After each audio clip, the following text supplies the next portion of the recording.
Hello to Blue, because I'm now joined by Tim Loughton, who's the Tory MP for East Worthing and Shoreham. Mr Loughton is also one of the MPs who has been trying to make an amendment to the illegal immigration bill. Tim, explain what you've succeeded in doing, because you were concerned about the lack of safe routes, particularly for child migrants. Morning, Camilla. Yes, so the bill which went through the Commons last week, there were two main areas of concern which I had. I support the bill. We need to be much tougher on those people coming to here illegally and the people smugglers behind them. But there are two areas where I thought we could strengthen the bill. First of all, we need to have properly defined, accessible, safe and legal routes for those genuine asylum seekers that we've taken in the past to be able to come here from places of danger, from persecution, subject to a cap, particularly if they've got links already with family in the United Kingdom. The second area where we have concerns is about detention of children. We brought in laws back in 2014 which put a limit on the time you could detain children in Home Office facilities. I think that's right. We need to treat children sensitively and differently from adults. And I wanted further safeguards in the bill to make sure we did that, notwithstanding the new circumstances we had where we've got quite a lot of older teenage children coming across, particularly from Albania we had last year, but there's also a dispute over their age and the whole process of age verification. Yes. So those are two areas we made progress in the bill, and there'll be more progress, I think, in the House of Lords when the bill goes on there in a couple of weeks. Are you confident with the measures the government's putting in with regard to age verification? Because you'll be familiar with some of these stories, you know, men coming in with beards and receding hairlines claiming to be school children. And there's a real problem, and that didn't used to be a problem, but now about half of those subject to age verification turns out that they're not children at all.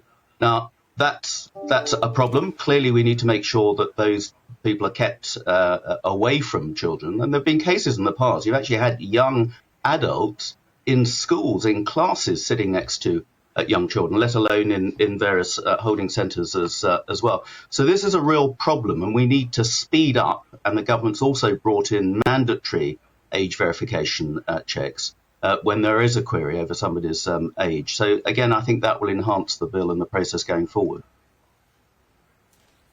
So with regard to the government's reaction to the suggestion about having safe routes for Sudanese refugees, there's confusion, isn't there? We've got, on one hand, Andrew Mitchell saying that there will be safe routes. We've got Suella Braverman saying there won't. What's the actual situation here? Well, the whole point of my Safe and Legal Routes amendment was that and I gave the example when I challenged Suella Braverman in front of the Home Affairs Select Committee some months ago, that if I were a 16-year-old orphaned boy from an East African country with a relation in the United Kingdom, how would I come to the UK?